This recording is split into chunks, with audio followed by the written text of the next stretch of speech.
I got a problem. I got a strange addiction.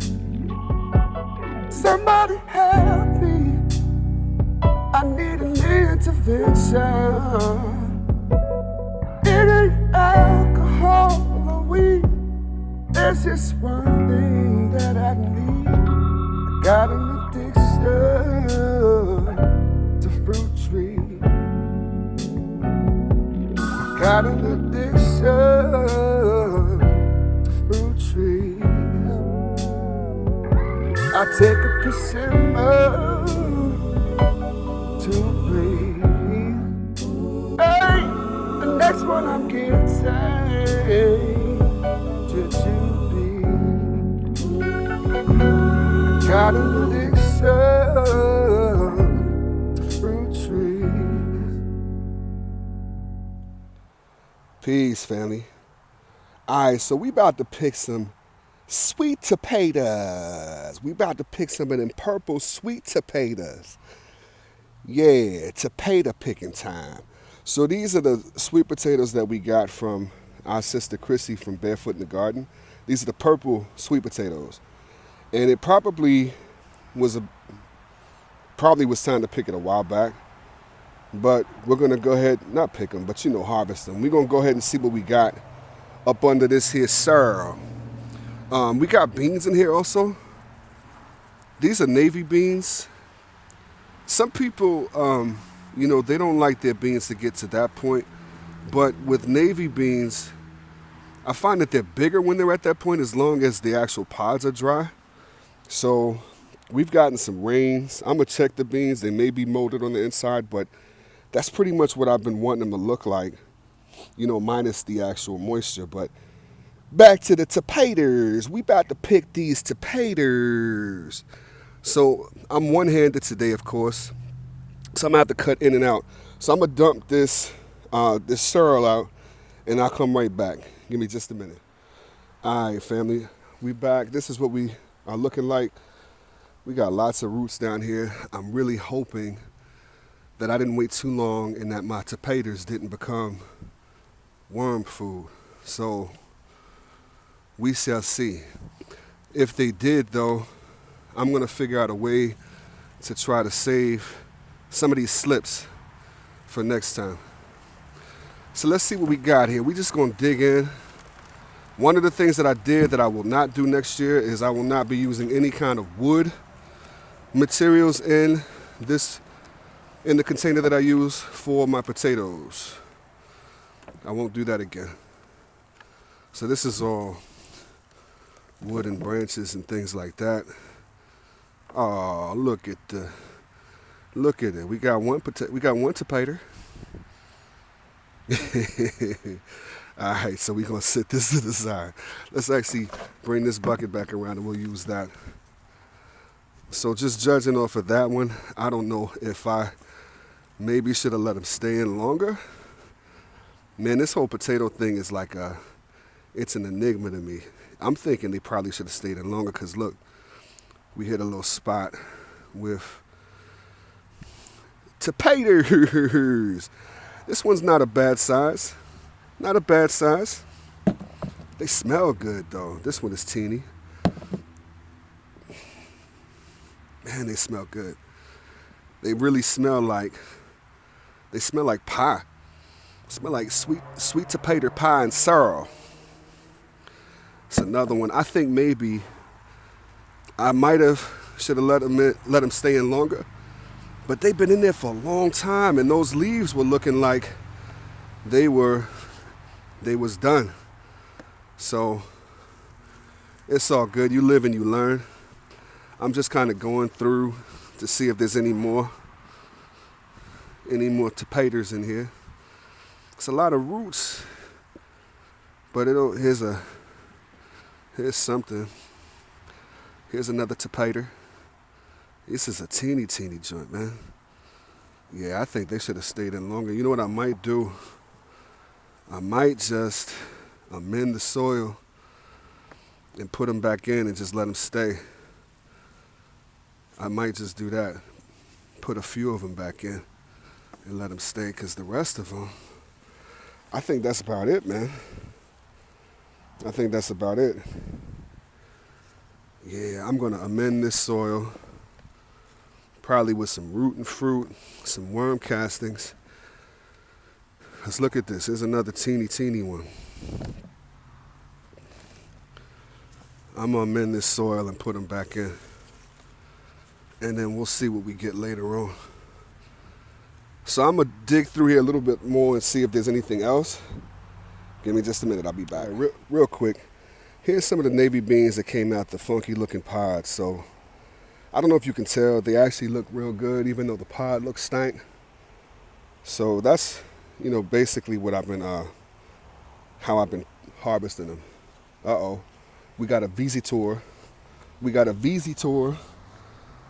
Oh, little camera lady. She got a haircut, y'all. Show them again.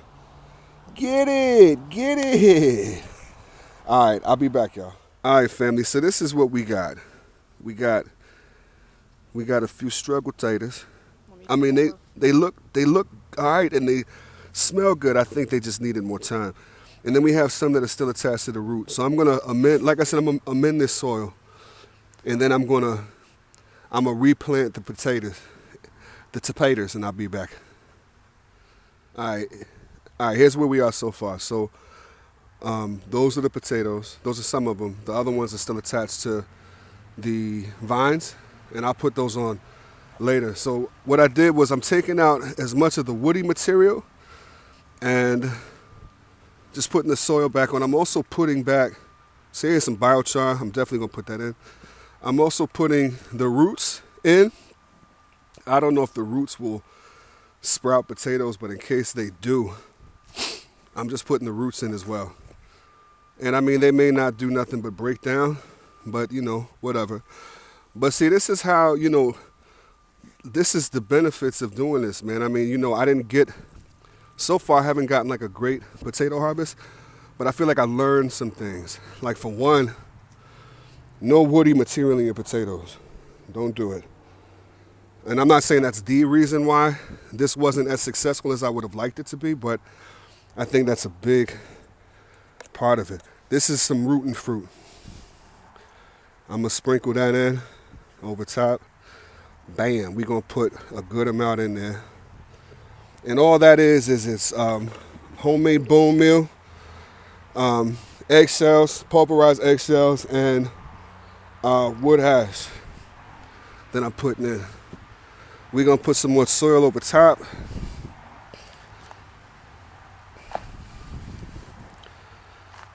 And then, excuse my hand, little camera lady went back in. She said she had to take care of some things inside. There's another little potato, another little potato right there. I'll sit that there. And I'm going to take these here. Vines here. And I'm just going to sit them in here. We're going to sit them in and see what they do. These vines, I'm going to put them in by the root. I'm going to sit them root down. I'm sorry, y'all. I apologize. My camera skills are not great. I'm just going to sit them in there just like that. And I'm going to fill it back up. So I'll come back once I do that. I don't want to keep jumping around. All right. We still backfilling. I just want to show you also. I'm putting, this is worm castings from my worm farm, my worm bin, that we're going to put in here as well. And then we're going to put some more soil over top and then water it all in. And now here's some more woody material. Now listen, I told you all from the very beginning that I'm going to show my successes and my failures. But see, really, not just pride speaking. I don't look at this as a failure. I look at this as a learning experience. So as long as you're learning, it's always going to be a success. So, not everybody gets the harvest that they want all the time. Even the best of us. But if you can learn from your mistakes, then it's a success regardless. So it's all good. I'm gonna learn from this, and I'm gonna keep it moving, and we'll do better next time around. But I'm gonna go ahead and water this in, and I'll be back again. Sorry, y'all. We watering her in. We are watering them in. So we got the potatoes back in. We got the roots in there. The vines are in there with the roots on them. We got some root and fruit. We got some worm castings. And that's it, man. I'm just gonna water it in and see what happens. You know what I mean? Maybe nothing, maybe something. But we shall see. I probably also hit it with I got some worm tea that I've been brewing. I probably hit it with that too, just to kind of give it a kick. And I may take some comfrey tea and hit it with that in a few days, just to kind of give it a nitrogen kick, so that because the nitrogen is good for the leaves. And though, we don't necessarily want to focus solely on the leaves, we do want the leaves and the vines to be strong enough to pull energy down into the actual tubers. So I'll probably hit them with some comfrey tea in a few days. But that's it, family. That's our sweet potato harvest that we harvested and then replanted. So I appreciate y'all coming, and I'll catch y'all on the next one. Peace.